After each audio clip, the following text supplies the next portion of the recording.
আবারও হিন্দু রাষ্ট্রের দাবিতে জোরদার আন্দোলন। সেই দাবি আরও জোরদার হচ্ছে।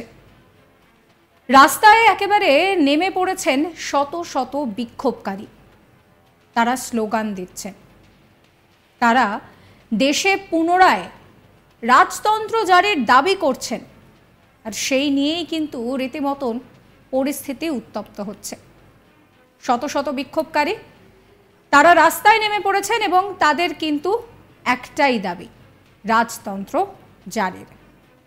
কোথায় এই দাবি উঠেছে? নেপালে আবারও হিন্দু রাষ্ট্রের দাবি জোরদার হয়েছে। রাজধানী কাঠমান্ডুর রাস্তায় শয়ে শয়ে বিক্ষোভকারী তারা স্লোগান দিচ্ছেন। তারা দেশে পুনরায় রাজতন্ত্র জারির দাবি করছেন। সূত্র মারফত জানা গিয়েছে, বুধবার শয়ে শয়ে বিক্ষোভকারীরা রাস্তায় নেমে পড়েন। তারা প্রধানমন্ত্রীর কার্যালয় সহ অন্যান্য সরকারি অফিসে পৌঁছানোর চেষ্টাও করেন। আর সেই সময় পুলিশ তাদেরকে বাধা দেয়, আর এরপরেই সংঘর্ষ বাধে। পরিস্থিতি রীতিমতন অগ্নিগর্ভ হয়ে ওঠে। বিক্ষোভকারীদের থামাতে পুলিশ বাঁশের লাঠি, কাঁদানে গ্যাস, জল কামান ইত্যাদি চালায়।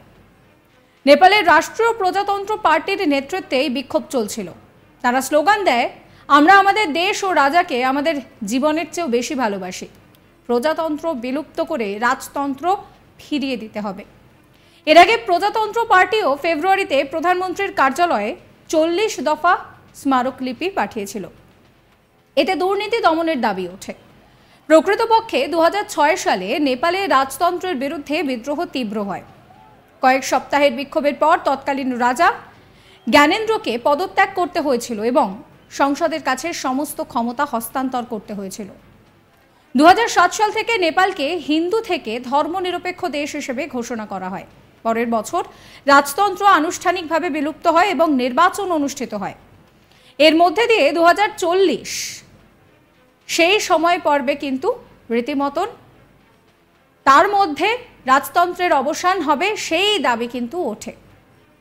তখন থেকেই নেপালে 13টি সরকার রয়েছে। নেপাল বেশ কিছু দিন ধরে রাজনৈতিকভাবে অস্থিতিশীল ছিল। সম্প্রতি নেপালের প্রধানমন্ত্রী পুষ্পকমল দাহল প্রচণ্ড নেপালি কংগ্রেস পার্টির সঙ্গে জোট ভেঙেছেন। তিনি কেপি শর্মা ওলির নেতৃত্বে নেপাল কমিউনিস্ট পার্টির সঙ্গে একটি নতুন সরকার গঠন করেছিলেন, যেটি চীনপন্থী অবস্থানে রয়েছে বলে জানা যাচ্ছে।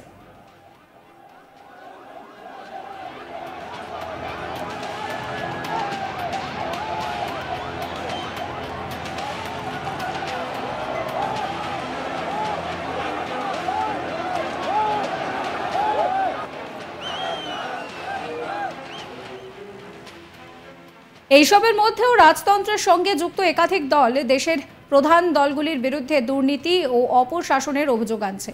তিনি দাবি করেন, দেশের মানুষ এখন রাজনীতিবিদদের ওপরে বিরক্ত। নেপালের শেষ রাজা জ্ঞানেন্দ্র শাহের বয়স 76 বছর। তারা বেশিরভাগই পাবলিক প্লেসে যাওয়া এড়িয়ে চলে। 2001 সালে নেপালের নারায়ণহিটি প্রাসাদে তৎকালীন রাজা বীরেন্দ্র বিক্রম শাহ এবং তার পরিবারকে হত্যা করা হয়। এরপর বীরেন্দ্রর ছোট ভাই জ্ঞানেন্দ্র নেপালের সিংহাসনে অধিষ্ঠিত হন। রাজশাহী ছাড়ার পর সাধারণ নাগরিকের মতন জীবনযাপন করছেন জ্ঞানেন্দ্র। তাদের কোনো সুবিধা বা সুরক্ষা পর্যন্ত নেই। তবে নেপালের কিছু সম্প্রদায়ের মানুষ ও দল এখনও তাকে সমর্থন করে। নেপালে দীর্ঘকাল মানুষের বিশ্বাস ছিল তাদের রাজারা হলেন বিষ্ণুর এক একজন অবতার। বর্তমানে রাজতন্ত্রের সমর্থকরা বলছেন, ভারত, চীন, আমেরিকার মতন দেশগুলি নেপালের ওপর যে চাপ তৈরি করছে, প্রভাব ফেলার চেষ্টা করছে, তা থেকে দেশকে রক্ষা করার ক্ষেত্রে ছাতা হতে পারেন একমাত্র রাজাই। তিনি দেশের মূল্যবোধ ও পরিচয় বজায় রাখতে পারবেন। রাজতন্ত্র না ফিরলে দেশে তরুণদের কোনো ভবিষ্যৎ আর থাকবে না। দেশের অস্তিত্ব রক্ষা কঠিন হয়ে পড়বে।